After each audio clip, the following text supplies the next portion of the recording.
하도록 하겠습니다. 할렐루야. 할렐루야. 아멘.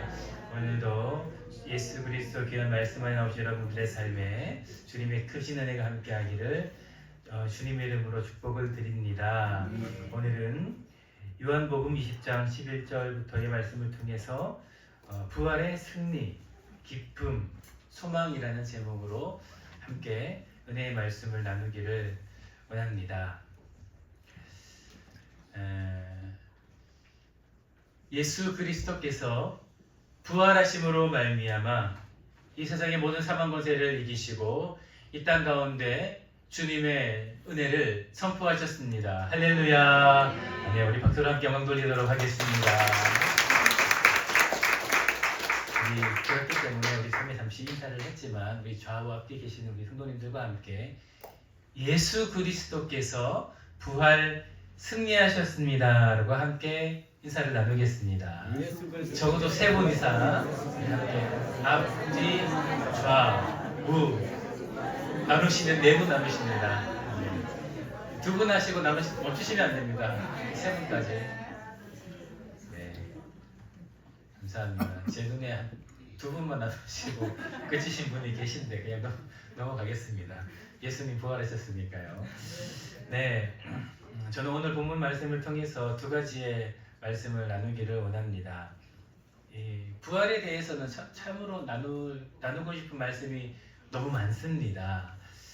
그리고 오늘 새벽에는 이 촛불 예배를 드리면서 그 촛불의 그 의미를 함께 나누며 가장 먼저 예수님을 사랑하는 자들이 예비된 자였고 그리고 예수님을 만났다라는 것을 함께 은혜를 나누었었는데 오늘은 특별히 한 가지는 부활에 대한 신학적인 의미에 대해서 나누기를 원하고 또 한 가지는 부활에 대한 신앙적인 메시지를 함께 나누겠습니다. 오늘 본문의 말씀을 통해서 귀한 신학적인 통찰도 얻으시고 그리고 귀한 은혜의 말씀도 되기를 예수님 이름으로 축복을 드립니다. 먼저 나눌 것은 부활은 복음의 완성이다라는 것입니다. 우리 함께 따라하도록 하겠습니다. 부활은 복음의 완성이다. 복음의 완성이다. 다시 한번 하겠습니다. 부활은 복음의 완성이다. 복음의 완성이다. 성경은 부활은 복음의 완성이다라고 이야기를 하고 있습니다. 여러분 믿으십니까? 네. 간혹 보면 많은 사람들이 오해를 하면서 이러한 질문들을 제가 종종 듣고는 합니다. 무언가 조금 이렇게 신앙생활을 하면서 이렇게 성경을 또한 읽으며 자신의 깨달음을 가지고 묻는 질문 같은데 사실은 굉장히 위험한 질문이요. 그리고 어려운 질문입니다. 그 질문이 무엇인가? 예수님의 십자가로 이미 모든 것이 이루어진 것이 아닙니까? 그렇다면 부활은 왜 필요합니까? 라는 이런 신학적인 질문을 아주 오래전부터 많은 사람들이 던져왔습니다. 왜냐하면 사실 이 질문은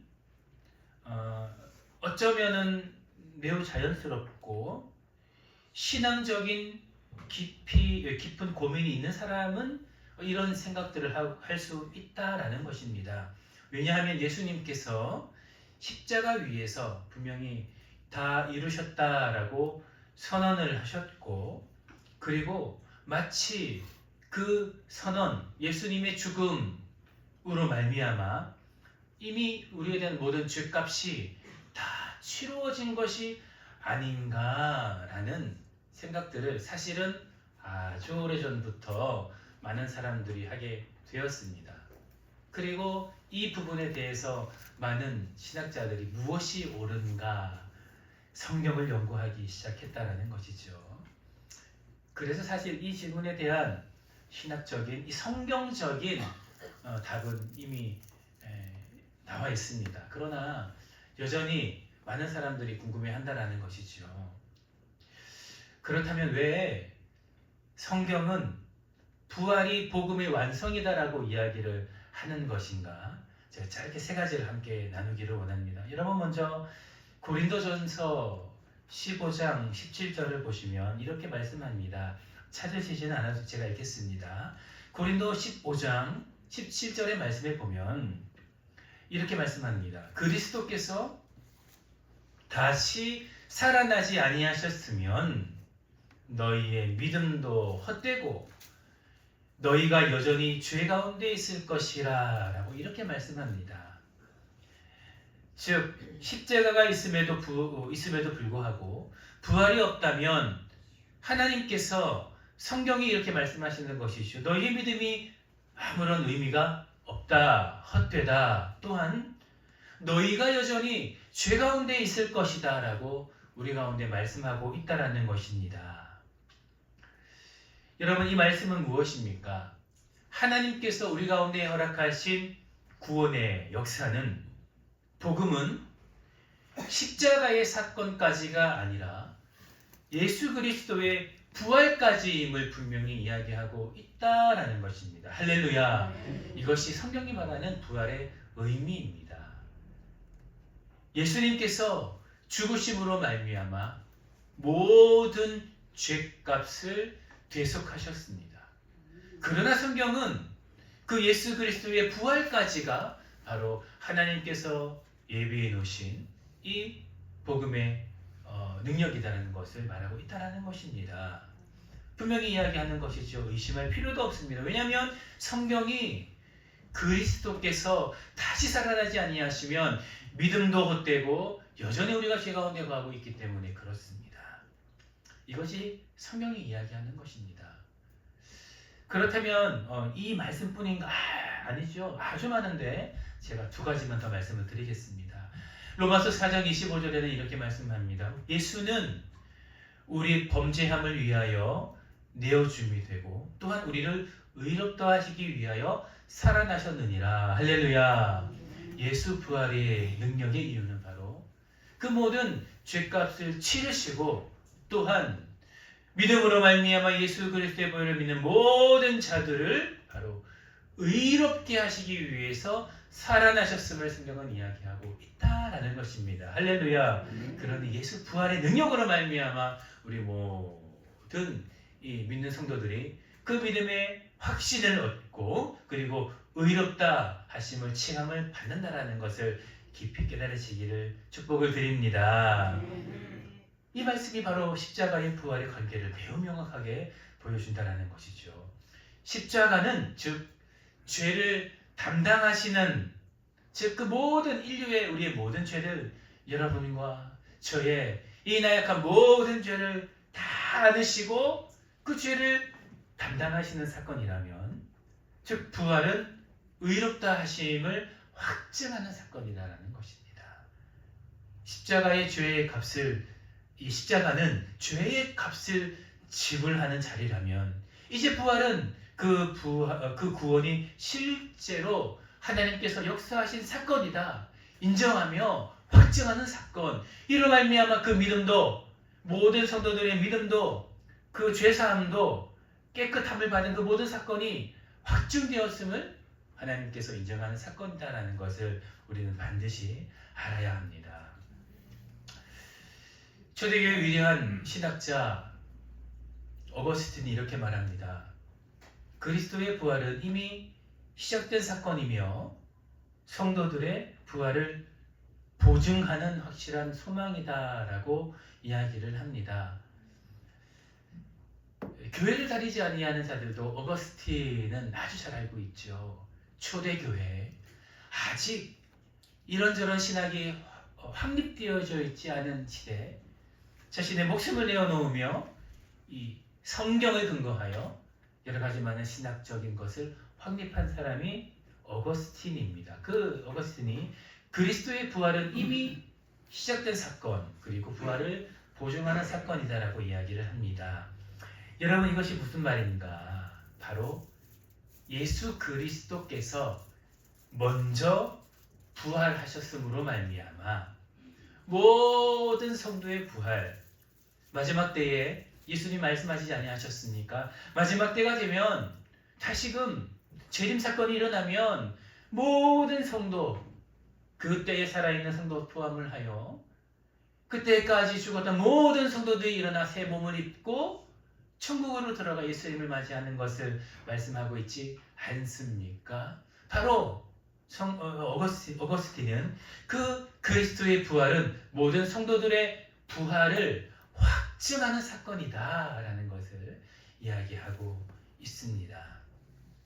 그렇기 때문에 우리가 종종 이렇게 이야기하는 것, 그리스도께서 죽음을 이기시고 승리하셨다라는 고백이 바로 여기에서 근거하는 고백이 되어진다는 것이죠. 이 세 가지가 바로 사실은 더 많지만 이 세 가지가 바로 우리가 반드시 알아야 되는 부활의 의미입니다. 하나님은 구속의 사역을 십자가의 사건이 아닌 바로 부활까지 말씀을 하시고 부활 사건으로 말미암아 우리 모든 죄사함의 사건을 확증하시며 모든 성도의 부활을 보증하셨습니다. 할렐루야. 아멘. 그리고 예수 그리스도께서 부활하심으로 말미암아 죽음을 이기셨습니다. 아멘. 이것이 성경이 이야기하는 부활인 줄 믿고 부활의 신앙을 가지시기를 예수님의 이름으로 축복을 드립니다. 네. 우리는 이제 본문으로 좀 들어가 보기를 원합니다. 오늘 부활절의 말씀을 준비하면서 하나님께 기도를 드리며 하나님 사실 부활은 여러 가지 많은 것들을 할 수 있는 날인데 어떠한 것을 이번 올해는 이야기하기를 원하십니까? 이렇게 기도할 때에 하나님께서 올해는 한 가지의 마음을 주셨습니다. 그것은 무엇인가? 바로 예수 그리스도께서 부활하신 후 예수님이 가장 먼저 하시고 많이 하셨던 것은 바로 그분께서 사랑하셨던 많은 자들을 만나시면서 그들의 기쁨을 회복하셨다라는 것입니다. 그들의 죽음과 예수 그리스도의 죽음과 그 어둠에서 감추어져 있는 그들의 아픔을 회복하셨다라는 것입니다. 이것이 예수 그리스도께서 가장 먼저 하시고 가장 많이 하셨던 사건입니다. 우리 함께 따라하겠습니다.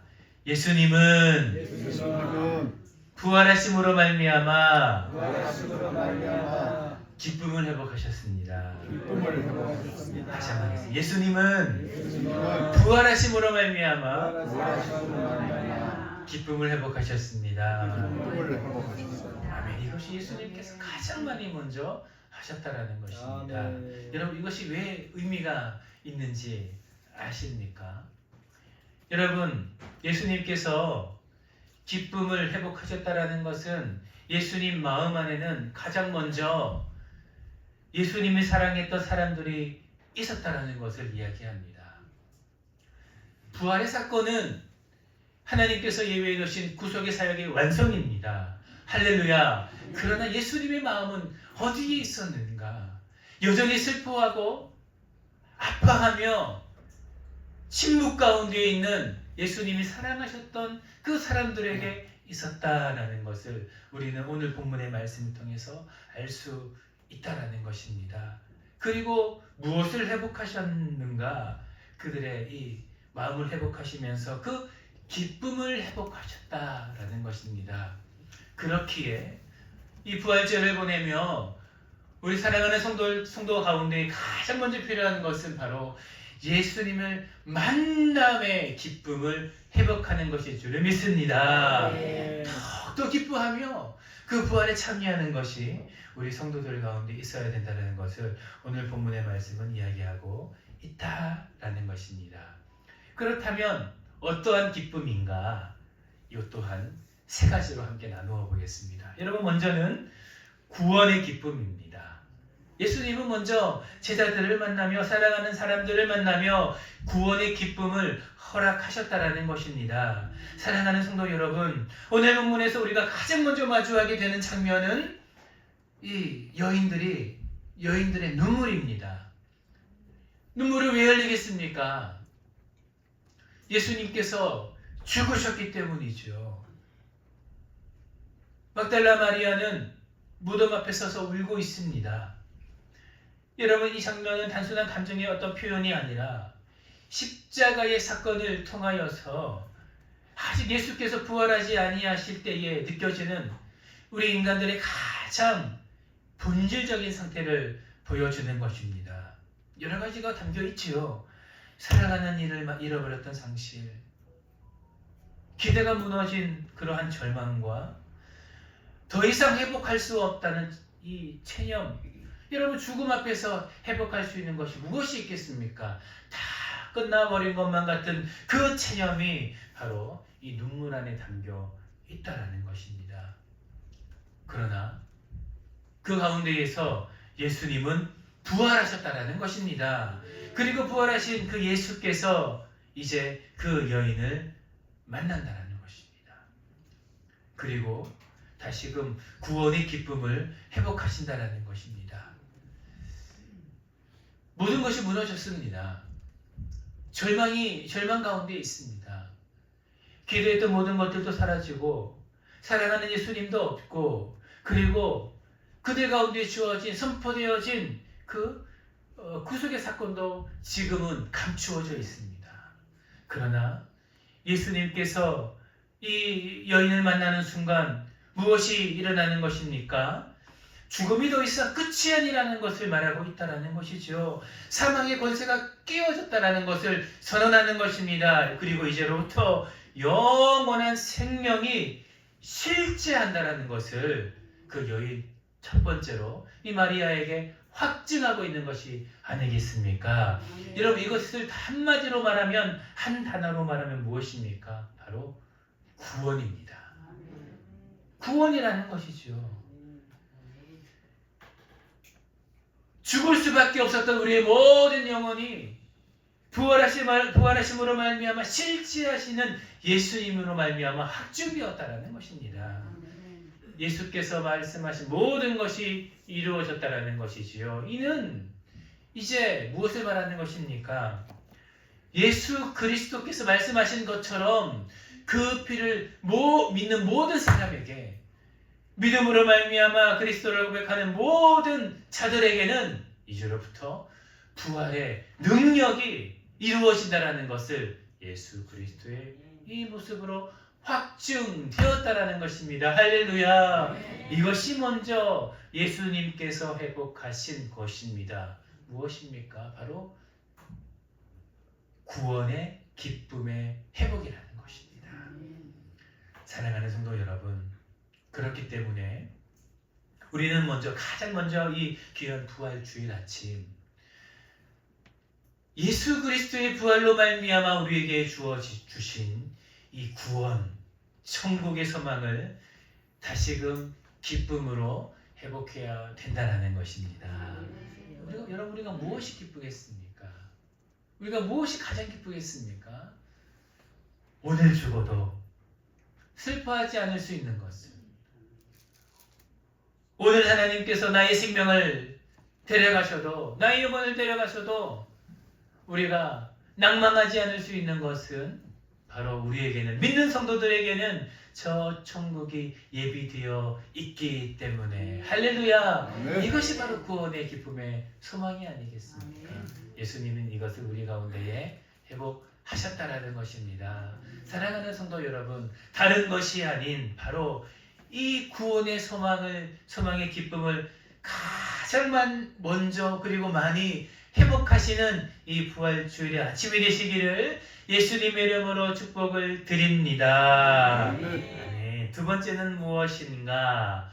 바로 친밀함의 회복이다라는 것입니다. 사랑하는 성도 여러분, 이 부활의 두 번째의 장면은 이 마리아에게서 제자들에게로 이어집니다. 장소가 바뀌어지게 되는 것이죠. 예수님은 마리아를 만나시고 제자들에게 나아가 18절에 내가 주를 만났다, 보았다 라고 먼저 고백하라라고 명하셨습니다. 마리아는 한 걸음에 달려가 제자들에게 나누었습니다. 제자들이 이 소식을 듣고 어떠했을까? 저는 종종 생각하고는 하는데 좀 어수선하지 않았을까라는 생각들을 저는 좀 해봅니다. 예수님께서 죽으셨다라는 사건은 그만큼 큰 사건이었다라는 것이죠. 그리고 아직 예수님께서 나타나지 아니하셨을 때에는 그 소식을 들어도 이 마리아가, 이 여자가 왜 이러는가, 예수님께서 죽으신 것이 너무 충격이 커서 이 정신이 어떻게 된 것이 아닌가라고 생각하지도 않았을까라는 생각을 해봅니다. 그러나 곧 하루를 넘기지 않으시고 예수께서 그들을 찾아가셨습니다. 그리고 그들을 만나시고 회복하시고 함께 하시며 또 도마의 의심도 들으시고 다 품으시고 그들과 만나셨다라는 것입니다. 성경을 읽어보면 이 다시금 제자들을 만나는 이 순간부터 승천하시는 그때까지 예수님은 끝까지 그 승천 때까지 그들과 떨어지지 아니하시고 함께 하시는 것을 우리는 알 수가 있습니다. 그리고 예수님께서 하셨던 많은 사건은 이제는 다른 것이 아닌 실망하고 있는 자들, 두려워하고 있는 자들, 아파하고 있는 자들을 찾아가서 만나시고 만나셨다라는 것입니다. 이것은 무엇을 말씀하시는 것인가? 이것은 바로 이 십자가 이후 완전히 무너져 있는 사람들을 예수님은 찾아가시면서, 즉 도망쳤고 숨고 침묵하여 실패하여 낭망하여 있는 자들을 예수님은 찾아가셔서 만나심으로 말미암아 다시금 예수님과의 이 관계를 회복하셨다라는 것입니다. 그 관계를 친밀함으로 바꾸셨다라는 것이죠. 여러분, 예수님께서 베드로를 다시금 만나시면서 그를 위로하는 장면을 잘 아실 것입니다. 얼마나 감동적입니까? 그들을 먹이시고 입히시면서 그들이 상해 있는 마음이 얼마나 크신지 아시고, 네가 나를 사랑했느냐 하느냐, 또 사랑하느냐. 여러분, 이 질문은 네가 예전의 모습이 어떠했느냐라는 것을 계속해서 상기시키는 질문입니다. 너와 나의 관계가 어떠했느냐, 네가 나를 얼마나 사랑했느냐, 그리고 그 사랑이 지금도 이어지고 있지 않느냐, 그런데 왜 그렇게 낭망하여 머물러 있느냐. 너무나 죄송하여 예수님께 다가가지 못하는 그 제자 한 사람 한 사람을 만나시면서 지금 뭘 하고 있는 것입니까? 여러분, 그 관계를 회복하고 있는 것입니다. 다시금 예수님과, 그 예수님께 죽으시기 전 예수님과 함께 했던 그 시절을 기억하면서 그때만큼 이 관계들을 회복해 나가고 있다라는 것이죠. 사랑하는 성도 여러분, 이것이 바로 예수님께서 우리에게 원하시는 예수 그리스도의 회복의 모습이며 우리가 놓치기 쉬운 신앙의 본질이다라는 것입니다. 여러분, 신앙은 지식도 그 어떤 행위도 아니다라는 것이죠. 신앙은 관계라는 것입니다. 부활은 관계라는 것이죠. 우리가 때로 하나님과 멀어졌다고 느껴질 때도 있습니다. 기도가 막히고 예배도 무너지고 마음이 식어버린 것만 같은 그 모든 순간에 있어도 예수님은 우리를 먼저 찾아오신다라는 것입니다. 그리고 예수님께서 원하시는 것은 무엇인가? 바로 사랑하는 자녀들과 사랑하는 여러분과 저, 그리고 모든 거룩한 성도들과 하나님의 관계를 회복하는 것이 예수님께서 가장 원하시는 것이다라는 것을 오늘의 본문의 말씀은 이야기하고 있다라는 것입니다. 사랑하는 성도 여러분, 그렇기 때문에 우리가 이 귀한 부활절을 맞이하며 가장 우리의 마음을 드려야 되는 것은 무엇인가? 바로 예수님과의 관계를 회복하는 것이겠죠. 하나님과의 관계를 회복하는 것이겠죠. 여러분, 우리가 관계의 회복은 무엇입니까? 다른 것이 아닙니다. 우리의 마음을 하나님께 드리는 것이겠지요. 드리면서 때로는 의심에 찬 도마가 예수님께 물었던 것처럼 우리 삶을 살아가면서 하나님 정말 나를 사랑하시는 것이 맞습니까? 내 삶에 주어진 여러 가지 많은 환경들을 보니 하나님께서 나를 도저히 사랑하시는 것만 같지 않습니다. 라는 그 의심도 하나님께 내어놓는 것입니다. 저는 예수님을 배반하여 도망갔던 자입니다. 라고 하면서 이 베드로가 이 침울하여서 너무나 죄송하여 예수님께 나아가지 못했던 그 마음조차도 예수님께서는 어루만지며 회복하셨던 것처럼 그런 마음이 있다면 하나님께 예수님께 나아가는 것입니다. 그 어떤 마음도 우리의 연약함도 죄까지도 그 모든 것들을 예수님께 가지고 나아가서 드리는 것이죠. 그리고 관계를 회복하는 것입니다. 아멘. 여러분 의심이 있습니까? 괜찮습니다. 죄가 있습니까? 괜찮습니다. 예수님을 배반한 적이 있습니까? 괜찮다라는 것입니다. 예수님을 부인한 적이 있습니까? 예수님을 살아가지 않고 나의 사랑하는 것을 따라 세상 가운데로 나아간 여러분의 삶이 여전히 여러분의 삶에 있습니까? 괜찮다라는 것이죠. 부활하신 예수님은 그 모든 것을 다 품으신다라는 것입니다. 아멘. 왜냐하면 그 부활은 여러분의 모든 연약함을 의롭다 하시는 확증이 되기 때문이죠. 우리가 배웠지 않습니까? 우리가 오늘 배웠지 않습니까? 예수님의 부활은 우리 모든 연약함들을 한 번에 사하시는 능력이 되어진다라는 것입니다. 그렇기에 이 부활주의를 보내며 또한 이 앞으로의 부활주일의 이후에 이 기쁨의 순간들을 보내며 하나님께 나아가 예수님께 나아가 그 친밀함의 관계를 회복하기를 예수님의 이름으로 축복을 드립니다. 아멘. 친밀함을 회복하십시다. 하나님은 가장 이것을 원하십니다. 친밀한 관계. 하나님과 가까이 가는 관계를 원하신다는 것입니다. 아멘. 마지막으로 세 번째, 그렇다면 예수님은 무엇을 어떠한 기쁨을 회복하기를 원하셨던 것인가? 예수님은 바로 이 다시금 좌절 가운데에서 아무것도 없었던 아무것도 없는 것만 같은 사라진 것만 같은 그 가운데에서 그 하나의 그 어둠을 밝히는 빛과 같은 소명의 회복의 기쁨을 우리 가운데 주시기를 원하셨다라는 것입니다. 이것은 우리 한번 읽어보도록 하겠습니다. 오늘 본문의 말씀 21절과 22절을 함께 읽어보기를 소망합니다. 시작!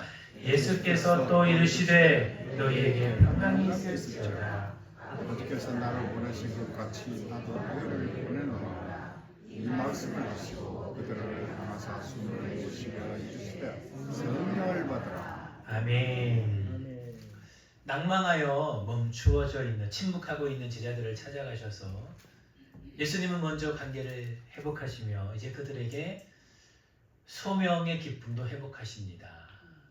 여러분, 소명이 없는 것이 얼마나 슬픈 일인지 아십니까?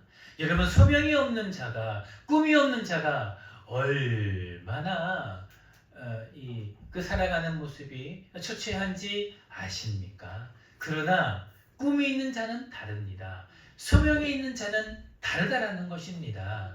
소명이 있는 자는 활기가 있지요. 활력이 있지요. 생명력이 있습니다. 여러분, 세상에 있는 사람들도 그러한데 우리 믿음의 성도는 더 어떻겠습니까? 우리에게 전부는 무엇이겠습니까? 여러분, 하나님이 아닙니까? 예수님이 아닙니까? 천국의 소망이 아닙니까? 그런 자에게 예수 그리스도의 이 부활이 없었다면 어떻게 되겠습니까? 여러분, 꿈이 없다라는 것입니다. 소명이 없다라는 것입니다.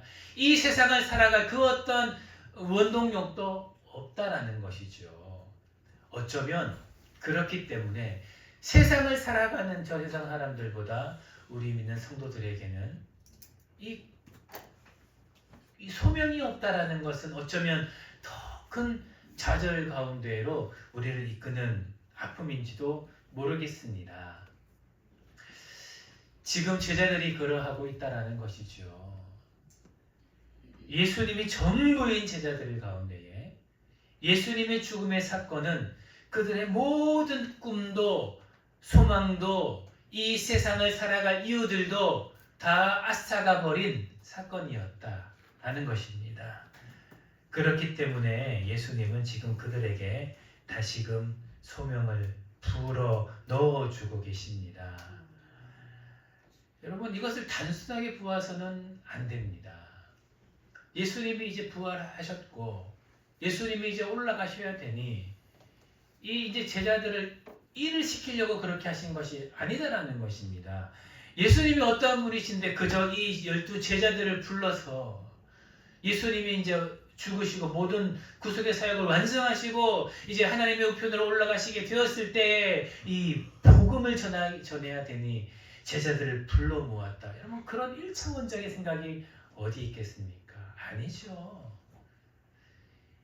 예수님을 사랑하게 된 자, 이 복음의 능력을 경험하게 된 자의 전부는 바로 이 예수 그리스도의 천국의 소망이기 때문에 이 소망이 없어진 그들은 지금 죽은 자가 되었다라는 것입니다. 그렇기 때문에 예수님께서 그들 가운데 다시금 예수 그리스도의 그 복음의 이 소명을 일깨워주는 것은 사실은 그들의 영을 다시금 살리는 작업이라는 것이죠. 그들이 살아갈 수 있는 이유를 그들 가운데 다시금 회복해 하시는 사건이다라는 것입니다. 아멘. 그렇기 때문에 예수님은 다시금 이 제자들을 불러 모으셔서 소명의 기쁨을 회복하고 있다라는 것입니다.